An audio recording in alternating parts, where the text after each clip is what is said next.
मनुष्य की सबसे बड़ी फितरत रही है मानव की कि वो बनना चाहता है अव्वल और अच्छा, सब कुछ में अच्छा।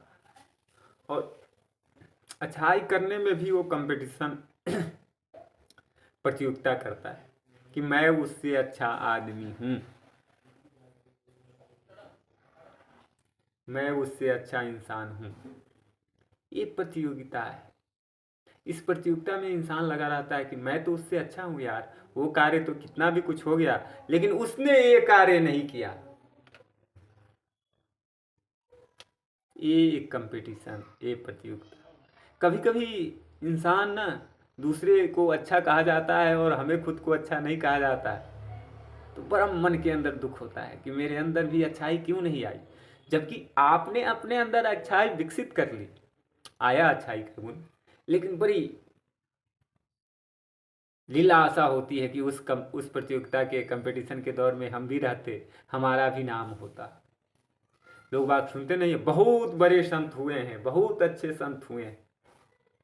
संत को अच्छा संत बना देते, ज्ञानियों बना देते, एक विशेषण एडजेक्टिव को ऐड किया जाता है और हम अपने आप को यूनिक बनाने के चक्कर में कुछ नया करते जाते हैं। इस कारण हम कभी कभी अपनी अच्छाई को लाने के लिए बुरे कदम भी उठा लेते। नेचर में ये बातें नहीं, प्रकृति में ये बातें आपको देखने को नहीं मिलेगी। प्रकृति चलती है डिसिप्लिन से, प्रकृति जो चलती है वो चलती है अनुशासन से। उसका न्यूटन का थर्ड गति नियम है, क्रिया के विपरीत प्रतिक्रिया।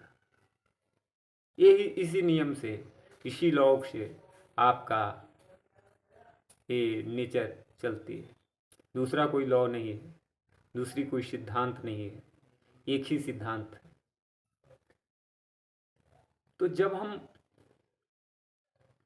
भक्ति करने जाते हैं कहीं मंदिरों में, पूजा स्थलों पर, तो हम एक चीज़ भी जोड़ लेते हैं, अरे मैं तो बहुत पूजा पाठ करता हूँ, फिर भी हमारे जीवन में बहुत कष्ट है।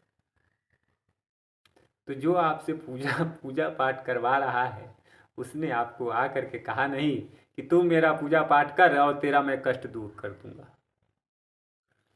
अगर कहा हो तो बताइए, नहीं कहा ना। आप सबसे बड़े भक्त के रूप में स्थापित होना चाहते हैं या भक्त के रूप में स्थापित होना चाहते हैं, ये भी ध्यान देने वाली बात है। तो नेचर को ये सब इससे पता नहीं है, नेचर सिद्धांत से चलता है, उसी तरह चलती रहेगी अनवरत। तो जो बुद्धिजीवी ज्ञानी जन हैं, संत जन हैं, वो कैसे सोचते हैं, वो कैसे इन चीज़ों पे अनुसंधान कर गए और उन्हें कैसे एहसास हो गया, कैसे एहसास हो गया एपीजे अब्दुल कलाम को, कैसे एहसास हो गया,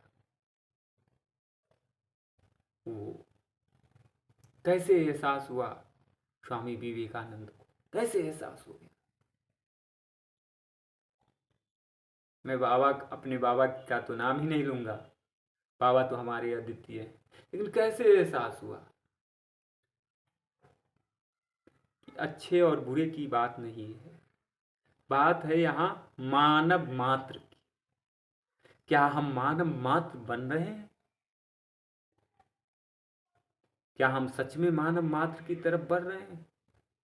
उत्तर होगा नहीं, और ऐसा होना भी नहीं चाहिए। फिर तो संतों की कोई पूछ नहीं रह जाएगी, पूरा जीवन संत संत संत, सारे लोग संत बने रहेंगे। फिर आएगा आदमी, उंगली माल बनेगा, वाल्मीकि बनेगा, रत्नाकर बनेगा, फिर वाल्मीकि हो जाएगा। होना तो तय है। जब बातें इस तरह की होगी तो हर आदमी अच्छा बनने के कंपटीशन में आएगा और अच्छा बनने की कोशिश करेगा और अच्छा बन भी जाएगा। लेकिन ये अच्छा बनना एडजेक्टिव है। क्यों? क्योंकि हम अच्छा बनने चले हैं, अच्छा बन नहीं रहे, अच्छाई के गुण को ऑब्जर्व करने नहीं चले, हम अच्छा बनने चले। क्योंकि हमने इसके रिजल्ट को देखा, हमने इसके परिणाम को देखा कि अरे यार, अच्छा बनने का तो बहुत अच्छा परिणाम होता है, सब कुछ मिल जाता है, भगवान कृपा करते हैं। वो गुण नहीं आया। फिर आपने शुरू किया नया खेल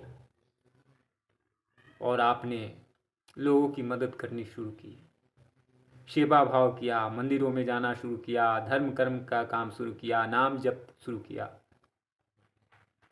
क्यों? क्योंकि आप अभी भी एक न एक लालच से जुड़े हुए हैं। रामकृष्ण परमहंस कहा करते थे कि बच्चा, सबसे बड़ा अहंकार साधुपन का अहंकार है। साधुपन का अहंकार है। यह अहंकार बहुत बड़ा है, क्योंकि आप इसमें अपने आप को भगवत भक्ति से, पर ब्रह्म से जुड़े हुए हैं, और उसमें भी सोच रहे हैं कि I am greater than you. क्योंकि तुम बुराई करते हो, तुम झूठ बोलते हो, तुमने व्यभिचार करने शुरू किए हैं। हमारे अंदर ये गुण नहीं है, इसलिए हम तुमसे अच्छे हैं, श्रेष्ठ हैं। ये चीज आ जाता है जीवन में। धर्म, जाति, रंग, रूप, सुंदरता, धन, वैभव, अहंकार, ये सारे अहंकार तो है ही। इस अहंकार में एक ये भी अहंकार है, साधुपन का अहंकार। कोई आएगा कहेगा तुम्हें कितने वेदों का अध्ययन हुआ है। हम उस अवस्था में चले गए, हमने ऐसी शक्ति विकसित कर ली है, ये चीज करने के बाद आपके जीवन में ये चीज हो जाए। ऐसा होता रहा है, आज नहीं हो रहा, ये शुरू से होता आ रहा है, और जब तक ये जगत रहेगा तब तक रहेगा। फिर आप कहिएगा कबीर क्यों आ गए, नानक क्यों आ गए, मीरा क्यों आ गई, तुलसी क्यों आ गए, बाबा नीम करोली जी महाराज क्यों आ गए। वो आए चुनिंदा लोगों को पकड़ने हेतु। सियाराम बाबा एमपी में अभी उनका महानिर्माण हुआ है। जीवन को देखिए, उनको अंदर से जीवन को देखिए, महसूस कीजिए, कह क्या रहे। आपके हृदय का इमोशन अगर किसी संत, किसी ज्ञानी जन की ऊर्जा से बदल नहीं रहा है ना, तो मैं तो समझता हूं सब ढोंग ढकोसला है।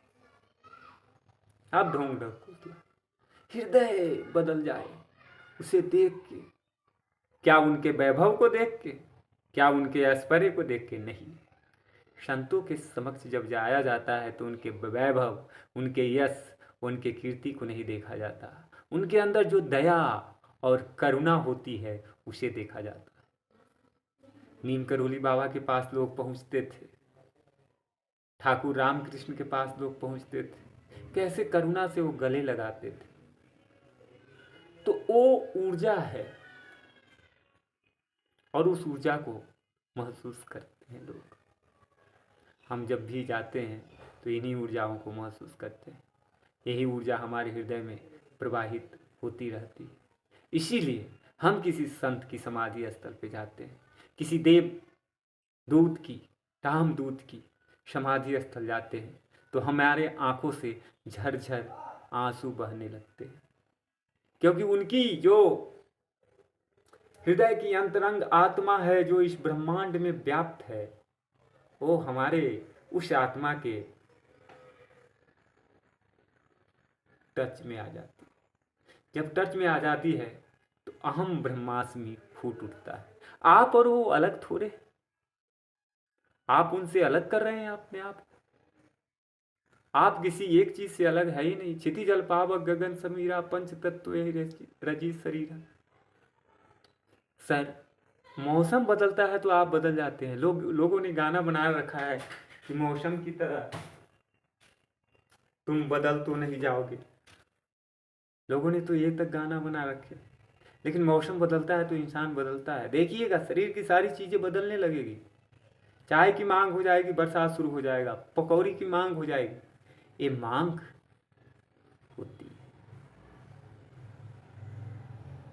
जो सिद्ध पुरुष हैं, जो ऋषि हैं, उन्हें पता है। इसलिए हम उनके सानिध्य में जाते हैं, उनके समीप में जाते हैं, एक अलग आभा मंडल देखने को मिलता है। ये कारण है, इस कारण को समझना पड़ेगा। तो जब हम फूल की माला को बनाते हैं, फूल का माला तो बनने के बाद बड़ा ही सुंदर दिखता है, लेकिन हमें देखना पड़ेगा कैसे। जब हमको फूल का माला जब बनाते हैं तो उन चीज़ों को देखना पड़ेगा।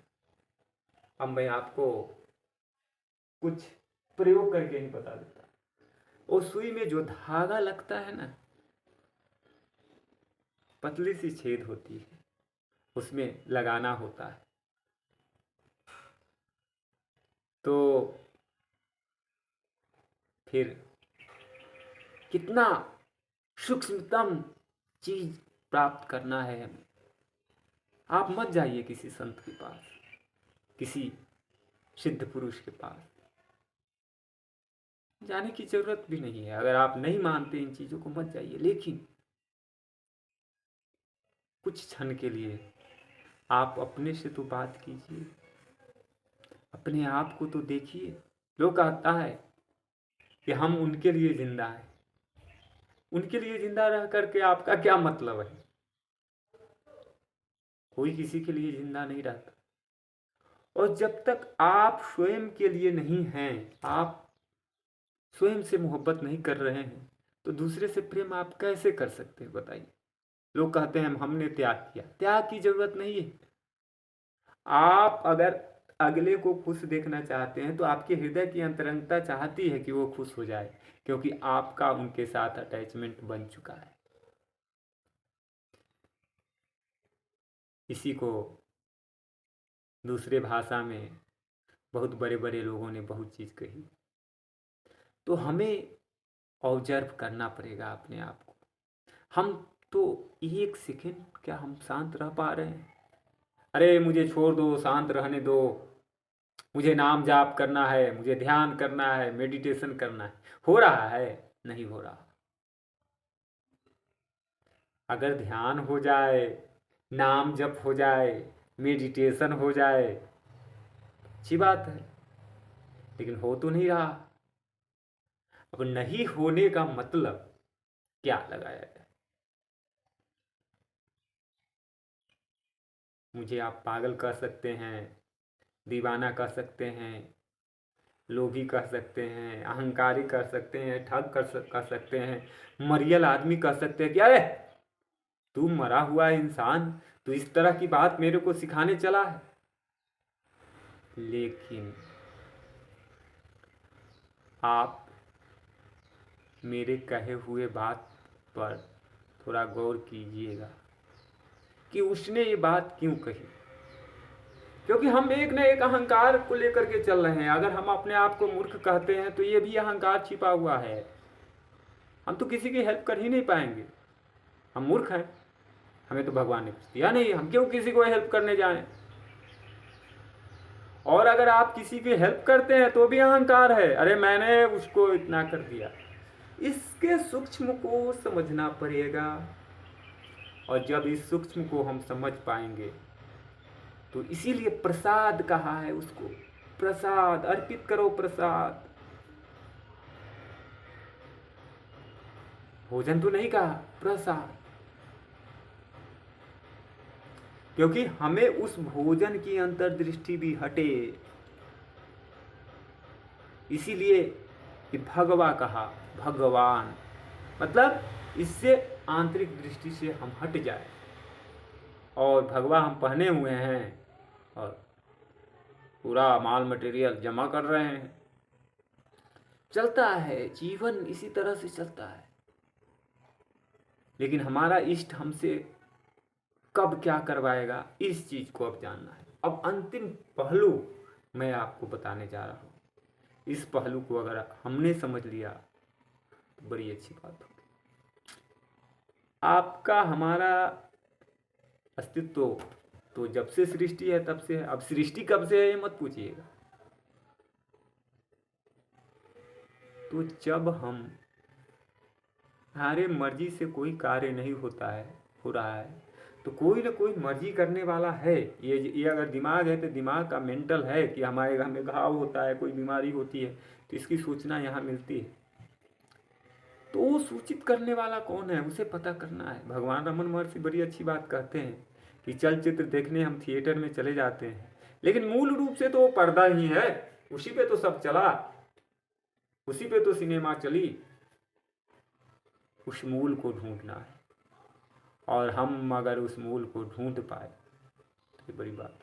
हो सकता है मैं नहीं ढूंढ पाऊंगा, हो सकता है आप ढूंढ लेंगे, हो सकता है आप नहीं ढूंढ पाए कोई और ढूंढ ले, हो सकता है आपसे बात करते करते मैं ही ढूंढ लूं।